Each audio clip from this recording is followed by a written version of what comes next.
Welcome to this interview. I am Dr. Manuel Mauri, psychologist and psychotherapist. Today, I have the pleasure to make this interview with Dr. Jeffrey Zeig, director of the Milton Erickson Foundation in Arizona.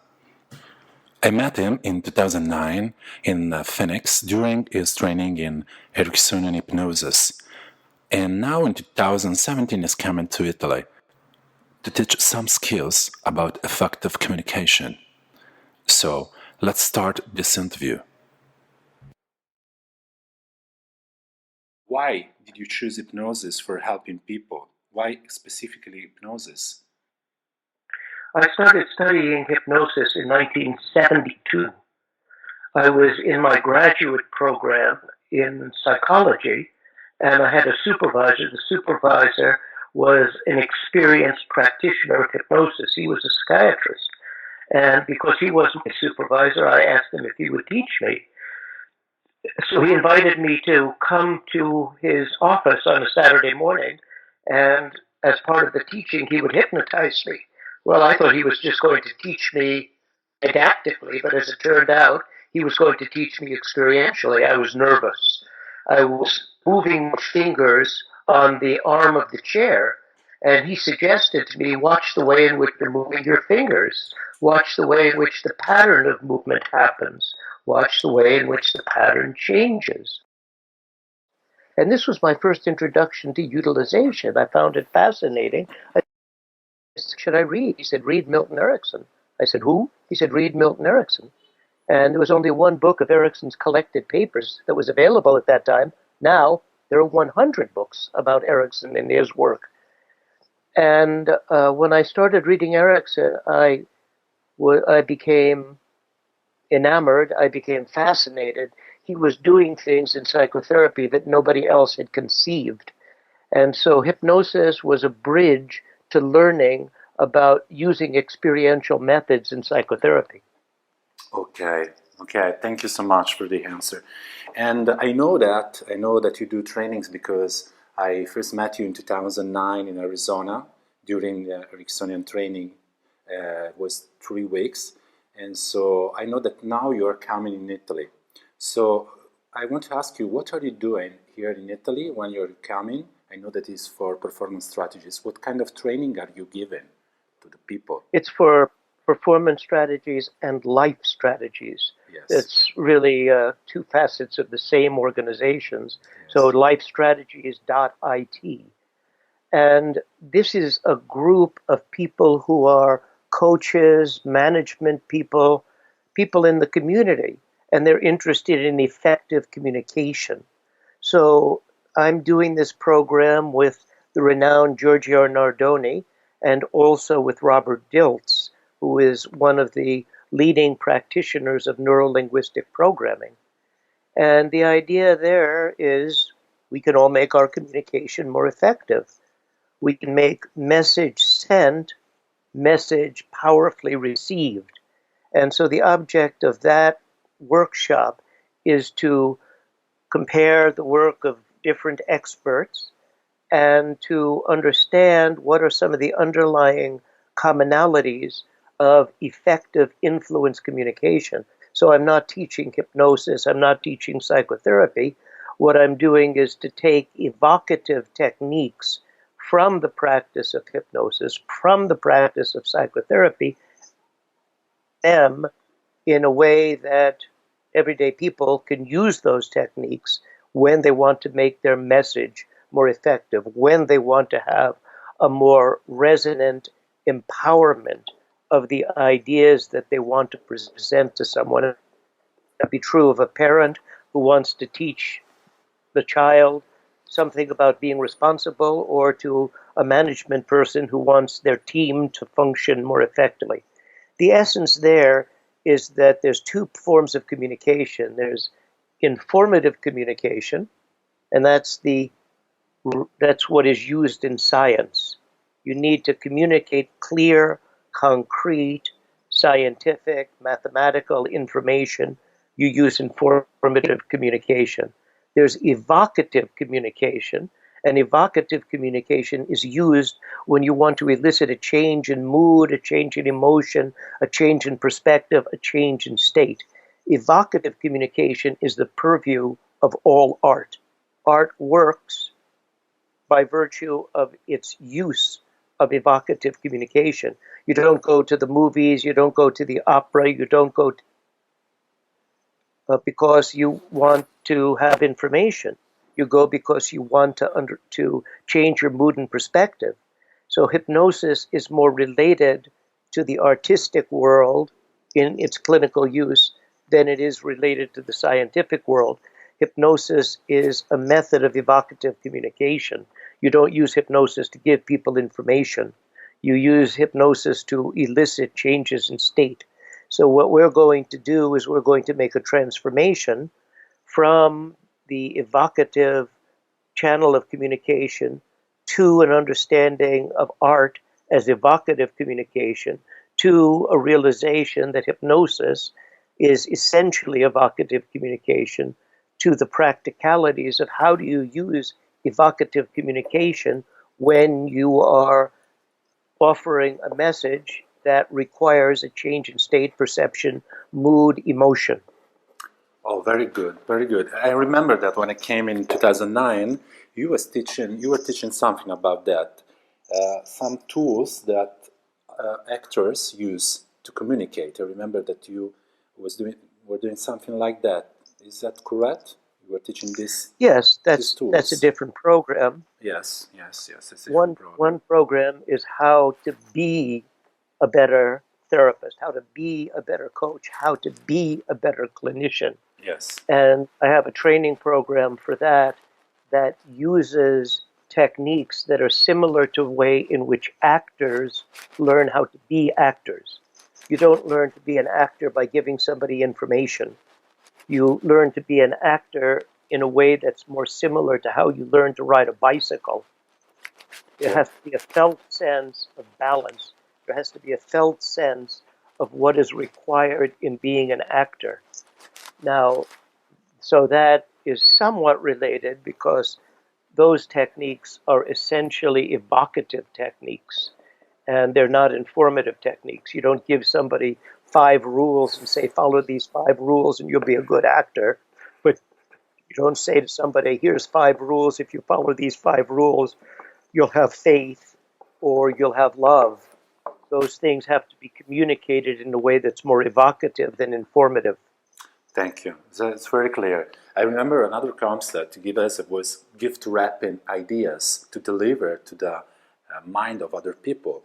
It's something like this, or is something more that you are telling about? Well, that's one facet of a model. Yes.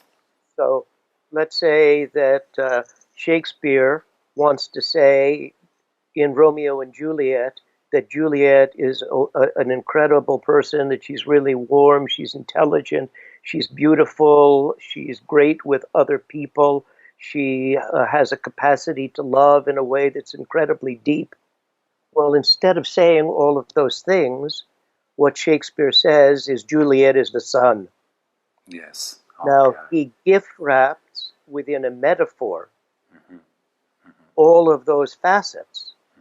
And so the metaphor is ambiguous because 100 people could interpret that metaphor in 100 different ways. But the metaphor gives the recipient of the communication the felt sense of the details. So gift wrapping techniques, if they're using anecdotes or symbols or directives or games or puzzles or jokes, they're ways of eliciting emotional responses. If you want somebody to laugh, you can't say, I'm going to say 5 words, and at the end of those 5 words, I want you to laugh. If you gift wrap the concept laugh within a joke, Yes. people laugh because the gift wrapping elicits, evokes an emotional response. Right. Okay, thank you. So it's very clear. The last question I have for you is what do you think about, from your point of view, of self help and self improvement? Something that is good for you? What do you think is something can help people, or what's your opinion? Well, we should, what's the goal of living? The Yes. goal of living is to grow. That's the goal of all life. The goal of all life is to grow. It doesn't matter if it's plant life or animal life. The goal of living is to grow. So to grow is to be continuously involved in an adaptive process of self-help. Now, if you go to a bookstore in the United States, the self-help section is probably the largest section of the bookstore. And there are self-help books for people who want to stop smoking, for people who want to have a better relationship, for people who want to change their diet, for people who want to exercise. But all of those self-help books are written in a way that is informative. And they give you a series of rules for how to accomplish the task. So those have limited utility, and they're great if what the recipient of the communication needs is information. But the kind of self-help projects that I do for myself would be different. And I've just completed a book that will be published sometime towards the middle of the year about basically about positive addictions. How can you take a negative addiction? A negative addiction could be procrastination, or a negative addiction could be getting places that are late, or a negative addiction could be watching too much television. How can you take a negative addiction, make it into a positive addiction? And that is a self-help book with a very linear approach. And I'm sure that a number of people will benefit from understanding that model. Yes. But the kind of self-help things that I do, the kind of growth and development things that I do, is that I might put in my mind the idea of using metaphor. I might put in my mind the idea of using analogy. So if you said to me, could you tell me about a self-help program? And I would say, well, it's like the growth of a plant. That the plant is going to turn to the sun, the plant is going to strengthen its roots, the plant is going to open its leaves, and that plant is going to continue an evolutionary process well into its final stages of maturity. Now, that wasn't great, it was okay, but it was turning something into an analogy, turning something into a metaphor. Self-help can be like the growth of a plant. So what I would do for myself in terms of my own growth development is I would put an idea, a concept in my mind, like evocative communication, like using gestures, like using recursions. And then for 1, 2, 3 weeks, I would practice that technique of self-help, self-development, self-growth. Take, for example, the idea of recursion. Now, repetition doesn't work because the human brain is designed to ignore redundancy. The brain will ignore what happens repeatedly. So the sound of an engine in a car is ignored. The sound of the engine in a plane is ignored because it doesn't have information. The human brain is designed as a mismatch detector to notice things that are slightly different. So let's say Beethoven, in creating the Fifth Symphony, uses 2 tones, 4 notes, ba ba ba bum, and he creates an entire symphony, complete symphony, out of 2 tones, 4 notes, by using recursions, theme and development. So let's say that somebody like Bill Clinton, great speaker, he's talking about the economy, and he says, we need to operate on sound economic principles. We need to have fiscal responsibility. We need to understand and balance our budget. Now, he just said the same thing 3 times, but he said it recursively rather than repetitively. And recursions garner more effective interest than repetitions. So I would put in my mind, as a self-help project, use recursions. I would practice. After some days, weeks of practice, it would move from my working memory, where I have to think about it, into my procedural memory, where I just do it.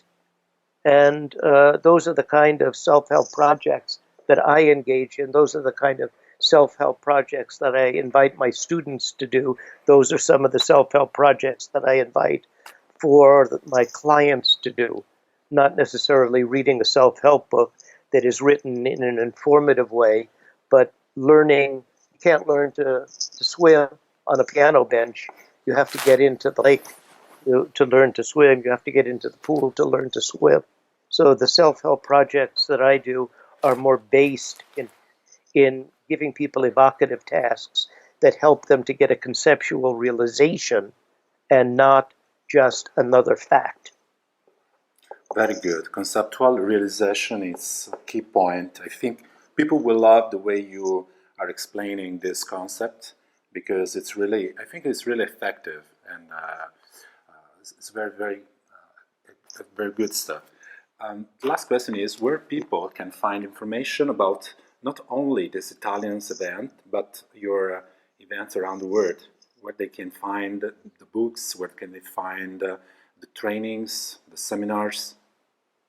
Yes. Well, the trainings, most all of the trainings that I do, with the exception this year of the one that I'm doing in June for life strategies, they're done solely for professionals. And I'm training people who are psychotherapists. Mostly what I'm doing is training advanced techniques for experienced psychotherapists. But my website is jeffreyzeig.com, and all of my programs are listed on jeffreyzeig.com, jeffreyzeig.com. And the program for life strategies.it, I don't remember if that's life-strategies.it or if it's just life strategies IT. But I'm sure that if you put in a browser performance strategies or life strategies, you'll find out about the program, which I believe is in Bologna, and I believe it's the first weekend in June. Okay, yes. So I hope that some of your listeners will be interested. And the information on my books can be found at the website Erickson-Foundation.org. Erickson, Erickson, Erickson hyphen foundation, foundation.org. And if you navigate to the store, you find information about some of my books, which can also be found on another website, Zeig Tucker, Zeig, zeigtucker.com. Some of my books have been translated into Italian, but they're from different publishers. So I'm sure that somebody who did a little research could find out about the titles that I've written that are already translated into Italian. Okay, thank you so much. I think that last information, if you want, is about the Evolution Conference that you are the architect of the Evolution Conference. I've been there in 2009. This is true. It's true, that. And it's a great opportunity for psychologists, psychotherapists, because when I've been there in 2009, there were 7,000 different psychotherapists that were coming there for the program. So it's a very big event with a lot of very skillful professional. I remember there was a lot of people. Can you explain something for the psychotherapists that are listening to this recording? This is evolutionofpsychotherapy.com. Evolutionofpsychotherapy.com. So this is one of my best professional ideas. I organized the first Evolution Conference in 1985, and 7,000 people came. Right now we have almost 2,500 people who are pre-registered for a December conference. People will come from 50 different countries. And it would be like a conference on automobiles where you would have the president of Fiat and the Mercedes and the president of General Motors and Toyota. And rather than competing, they would all get together in one room and they would talk about the commonalities of how you can create safe and effective cars. So what I did in 1985 was I brought together the greatest psychoanalyst, the greatest behavior therapist, the greatest group therapist, the greatest existential therapist. There were 25 faculty, and they were talking about the commonalities in clinical work. Psychotherapy was invented in 1885, according to some historians, and I celebrated the 100th birthday party of psychotherapy. So we do this conference every 4 years now. We used to do it every 5 years. It's really a stellar event where the grand masters and the grand masters of psychotherapy get together, and these are the people who define the field of psychotherapy, and they talk about their latest advances, and they interact with each other, demonstrate their approach. It's a tremendous gathering, and I the we will have 95-year-old Salvador Minuchin, 95-year-old Aaron Beck, Irv Yalom, 94-year-old Irv Polster. For someone who's a psychotherapist, these are the people who you read about when you were studying. And this is an opportunity to see them and experience their wizardry in their 80s and 90s. Well, thank you so much. It's correct. I've been there. I saw Zimbardo, Ernest Yes. Rossi, Bandura, Seligman, Claude Madanes, and so other more. So it's a great opportunity for psychotherapists and psychologists because you can see and listen to these people. They're still working. So thank you so much for all this information and for your time, for all the things that you said. So thank you. And well, thank you for what you're doing. Okay, thank you so much. Okay, now we close.